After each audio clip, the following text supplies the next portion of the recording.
আজ আমি আপনাদের সঙ্গে শেয়ার করব একদম সোজা সিম্পল রেসিপি আটার কেক। আর বাড়িতে আটার কেক বানানো খুব সহজ, একদম ডিম ছাড়া, ওভেন ছাড়া, কয়েকটা উপকরণ দিয়েই বানিয়ে নিন ঘরে আটার কেক। চলুন দেরি না করে দেখে নিই আজকের ভিডিওটি। আটার কেক বানানোর জন্য আমি এখানে একটা থালা নিয়ে নিয়েছি, থালার উপরে চালনি রেখেছি, চালনির মধ্যে একটা বড় কাপ মেজারমেন্ট কাপ নিয়ে নিয়েছি, তার মধ্যে হাফ কাপ আটা নিয়ে নিয়েছি। হাফ কাপ আটা আমি দিয়ে দিলাম চালনির উপরে। আপনারা যদি এখানে চায়ের কাপ ব্যবহার করেন তাহলে কিন্তু এটা আমার মানে মেজারমেন্ট কাপ, সেই জন্য হাফ কাপ আটা নিলাম। কিন্তু এখানে চায়ের কাপের মতো ছোট কাপ ব্যবহার করেন তাহলে 1 কাপ আটা 1 কাপ সুজি নিয়ে নেবেন। আমি এখানে আধা কাপ আটা নিলাম আর আধা কাপ সুজি নিয়ে নিচ্ছি। এখানে আপনারা চাইলে কিন্তু এই সুজির জায়গায় পুরো আটাও নিয়ে নিতে পারেন। এখানে আমি নিয়ে নিলাম হাফ কাপ সুজি আর হাফ কাপ আটা। এখানে আপনারা চাইলে অবশ্যই পুরোটা আটা দিয়ে করতে পারেন, কোনো অসুবিধা নেই, কিন্তু আমি একটু সুজি মেশালাম। এখানে সুজি আর আটাটা আমি চেলে নেব ভালোভাবে।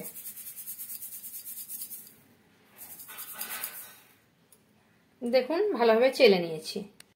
এবার একটা গ্রাইন্ডারের জার নিয়ে নিয়েছি, আটা আর সুজিটা গ্রাইন্ডারের জারে আমি ঢেলে নিচ্ছি। আর গ্রাইন্ডারের জারে আমি আটা আর সুজিটা ঢেলে নিলাম। আর যেহেতু আমি 1 কাপ মানে হাফ কাপ আটা হাফ কাপ সুজি নিয়েছি, 1 কাপ মোটমাট নিয়েছি, তার জন্য হাফ কাপ চিনি এখানে দিয়ে দিলাম। একেবারে চিনিটা গুঁড়ো করার দরকার নেই, একবারে গ্রাইন্ডারের জারে আমি ঢেলে দিলাম। আর এখানে আমি 1.5 কাপ মতো দুধ নিয়েছি, অল্প অল্প করে ঢালবো, একসঙ্গে নয়। এখানে অল্প একটু দুধ প্রথমে আমি ঢেলে দিলাম, দিয়ে আমি গ্রাইন্ডারের জারে লাগিয়ে আমি সবগুলো একসঙ্গে মিক্স করে নেব, পিষে নেব। দেখুন অল্প একটু দুধ দিয়েছিলাম, পুরো দুধটা টেনে নিয়েছে। আবারও আমি দুধ দেব। দুধ দিয়ে আমি ভালোভাবে এইভাবে একসঙ্গে করে নেব আর ভালোভাবে পেস্ট করে নেব। এখন একবার পিষে নেওয়ার পরে আমি হাফ কাপ মতো দিয়ে দেব তেল, সাদা তেল। এখানে হাফ কাপ মতো, হাফ কাপের একটু কম হলেও চলবে, এরকম আমি সাদা তেল দিয়ে দিলাম। দিয়ে গ্রাইন্ডারের জারটা বন্ধ করে আবারও ভালোভাবে পিষে নিচ্ছি। দেখুন একটা স্মুথ ব্যাটার তৈরি হয়েছে। এটাকে আমি একটা বাটির মধ্যে ঢেলে নেব। আর আমার অবশিষ্ট দুধ রয়ে গেছে এইটুকু আমি পরে দেখাচ্ছি কি কাজে লাগবে।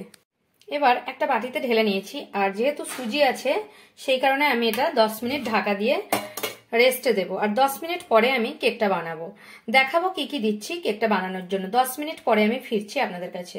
এই 10 মিনিটের মধ্যে আমি এই বাটিটা প্রথমে রেডি করে নিয়েছি। আপনারা 10 মিনিটের মধ্যে এই বাটিটা রেডি করে নেবেন। হালকা তেল ব্রাশ করে নিয়েছি, দিয়ে চারিদিকে পেপার দিয়ে দিয়েছি, পেপারের মতো গোল সাইজ পেপার কেটে চারিদিকে দিয়ে দিয়েছি, কেকটা ভালো উঠবে সেই কারণে। আজকে আমি গ্যাসের চুলায় কড়াতে বেক করব। কড়াতে একটা প্লেট উল্টে রেখে দিয়েছি আর একটা ঢাকা দিয়ে দিয়েছি। এবার প্রিহিট করতে 10 মিনিট লো ফ্লেমে এটাকে প্রিহিট করতে দেব। এখন দেখুন 10 মিনিট পরে দেখাচ্ছি, সুজি আছে সেই কারণে কতটা টাইট হয়ে আছে। এবারে আর যেটুকু দুধ আছে রয়ে গেছে সেই দুধটুকু আমি দিয়ে দেব এর মধ্যে। পুরোটা দিচ্ছি না, অল্প অল্প দিচ্ছি, নইলে আবার যদি পাতলা হয়ে যায় ব্যাটারটা তাহলে কিন্তু অসুবিধা হবে সেই কারণে। আর এটা আমি এখন চামচের সাহায্যে মাখিয়ে নিচ্ছি। আর এর মধ্যে দিয়ে দেবো এখন বেকিং পাউডার আর বেকিং সোডা। এখন আমি একটা নর্মাল চামচ, মানে আমাদের ঘরে থাকা চামচের হাফ চামচ দিয়ে দিচ্ছি। যদি বেকিং পাউডারটা আপনাদের এতটুকু দেবো না, একটু কম দিচ্ছি, কারণ আমার নতুন খুলেছি বেকিং পাউডারটা। যদি আপনাদের অনেক দিনের মানে পুরনো থাকে তাহলে কিন্তু এতটুকু পুরোই দিয়ে দেবেন, কিন্তু আমি নতুন খুলেছি, নতুন থাকলে পাওয়ারটা বেশি থাকে, তাই বেকিং পাউডারটা আমি একটু কম করে দিচ্ছি। হাফ চামচ নিয়েছিলাম কিন্তু এতটুকু দিচ্ছি না। আর বেকিং সোডা দিয়ে দিচ্ছি অল্প পরিমাণে, দেখলে বুঝতে পারছেন সেই চামচেরই খুব কম পরিমাণে। আর এর মধ্যে আমি অল্প একটু বেকিং পাউডার আর বেকিং সোডার মধ্যে একটু দুধ দিয়ে দিচ্ছি, ভালোভাবে গুলতে সুবিধা হবে সেই কারণে। এবারে সবকিছু মাখিয়ে নিচ্ছি। আর এর মধ্যে দিয়ে দেব একটু ভ্যানিলা এসেন্স। আপনাদের কাছে যদি বাড়িতে ভ্যানিলা এসেন্স না থাকে তাহলে এলাচ গুঁড়োও দিয়ে দিতে পারেন। এভাবে একটু ভ্যানিলা এসেন্স দিয়ে দিলাম, দিয়ে সবকিছু একবারে মিক্স করে নেব। এখানে আমি সবকিছু মাখিয়ে নিয়েছি। দেখুন ব্যাটারটা আমার ঠিক মতো আছে, ঠিক এভাবেই পড়বে ব্যাটারটা। এবারে লাস্ট একটা জিনিস দেব যাতে কেকটা স্পঞ্জি করতে সাহায্য করবে। অল্প সামান্য পরিমাণে আমি সাদা ভিনেগার নিয়ে নিয়েছি। এই ভিনেগারটা আপনাদের দেখাচ্ছি। এই ভিনেগারটা অল্প পরিমাণে আমি কয়েক ড্রপ দিয়ে দেব। দেখুন কতটুকু দিচ্ছি, দেখলে বুঝতে পারবেন। 2 ড্রপ কি 3 ড্রপ দিয়ে দিলাম, যাতে কেকটা ফুলতে সাহায্য হবে। আর একদম লাস্টেই দিতে হবে ভিনেগারটা। আপনারা ভিনেগারের পরিবর্তে যখন দুধ দেবেন তখন টক দই, ফ্রেশ টক দইও দিতে পারেন, হাফ কাপ। এভাবে মিশিয়ে নিচ্ছি। এবারে আমি কেক টিনের মধ্যে কেকটা ঢেলে নিচ্ছি। এভাবে পুরোটা আমি ঢেলে নিচ্ছি।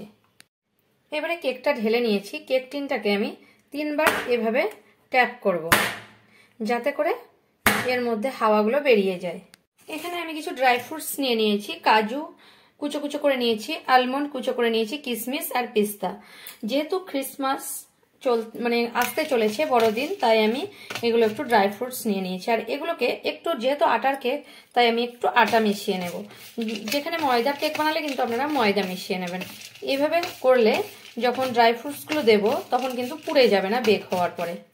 এর মধ্যে আমি ড্রাই ফ্রুটসগুলো দিয়ে দিচ্ছি। এভাবে দিয়ে দিচ্ছি, পুরোটা একবারে সবগুলো মিশিয়ে দিয়ে দিচ্ছি। এখন ড্রাই ফ্রুটসগুলো মেশানো হয়ে গেছে। এখন আমি কেকটাকে বেক করতে বসাবো। এখন আমি প্রিহিট করতে দিয়েছিলাম 10 মিনিটের জন্য। প্রিহিট করে নিয়েছি। প্রচন্ড গরম, একটু সাবধানে করতে হবে। এবারে কেক টিনটা নিয়ে আমি বসিয়ে দেব এর মধ্যে। খুব সাবধানে সাঁড়াশির সাহায্যে বসাতে হবে। আর এটাকে আমি বেক করতে দেব প্রায় একদম লো ফ্লেমে 30 মিনিটের জন্য। এবারে ঢাকা দিয়ে দিলাম একটা বড় ডেচকি, মানে যাতে এর মধ্যে পুরো ঢাকা যাবে কড়াটা, একটুও যেন ফাঁক না থাকে, তাহলে কিন্তু কেকটা ফুলবে না ভালোভাবে। এভাবে একদম লো ফ্লেমে আমি 30 মিনিটের জন্য বেক করতে দেব। 30 মিনিট পরে ফিরছি আপনাদের কাছে। এখানে আমি আরেকটা কথা বলে রাখি, এই যে 30 মিনিটের মাঝে আপনারা যদি খুলে দেখেন 10 বা 15 মিনিট পরে কেকটা ফুলেছে কিনা দেখি, তাহলে তো কিন্তু কেকটা ভালো হবে না। একদম আপনারা খুললে 25 মিনিট পরে একবার খুলে দেখতে পারেন। গ্যাসের ফ্লেমটা কাদের কিরকম সেটা তো জানা নেই। যাদের একদম লো ফ্লেম, যাদের একটু বেশি আছে তারা 25 মিনিট পরে খুলে দেখতে পারেন। আর যাদের এরকম একদম লো ফ্লেমে আছে তারা 30 মিনিট পরেই খুলবেন। তারপর একটা ছুরি মানে দেখাবো আমি কিভাবে চেক করতে হয় কেকটা। 30 মিনিট হয়ে গেছে, দেখুন কেকটা আমার কতটা ফুলে গেছে। এখন একটা ছুরি নেব, আর ছুরির সাহায্যে এভাবে একটা সাইডে আমি এভাবে দেখবো ক্লিন বেরোচ্ছে কিনা। পুরো ক্লিন বেরোচ্ছে, তার মানে আমার কেকটা তৈরি হয়ে গেছে। এখন আমি নামিয়ে নেবো গ্যাসের চুলা থেকে। কেকটা আমার একটু ঠান্ডা হয়ে গেছে। এখন দেখুন এই যে চারদিকে আমি এই যে পেপারটা দিয়েছি, সেই কারণে আমার কেকটা একদম ভালোভাবে উঠে আসছে, তাড়াতাড়ি উঠে যায়। হালকা গরম থাকলেও উঠে যাবে। এবারে আমি কেকটাকে এভাবে উল্টে তারপর পেপারগুলো ছাড়িয়ে নেব।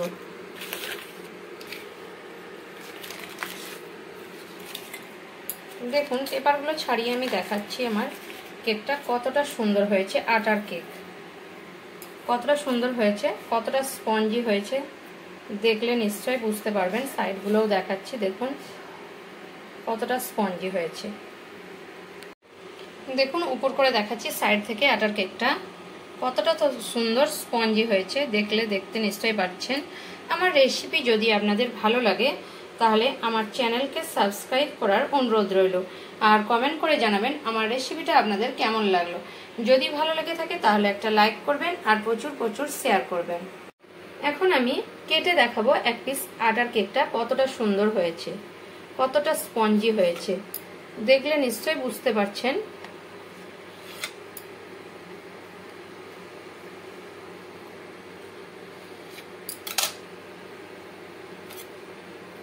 এভাবে আমি বের করে নিচ্ছি, দেখুন কতটা স্পঞ্জি হয়েছে। দেখেছেন তো কতটা স্পঞ্জি।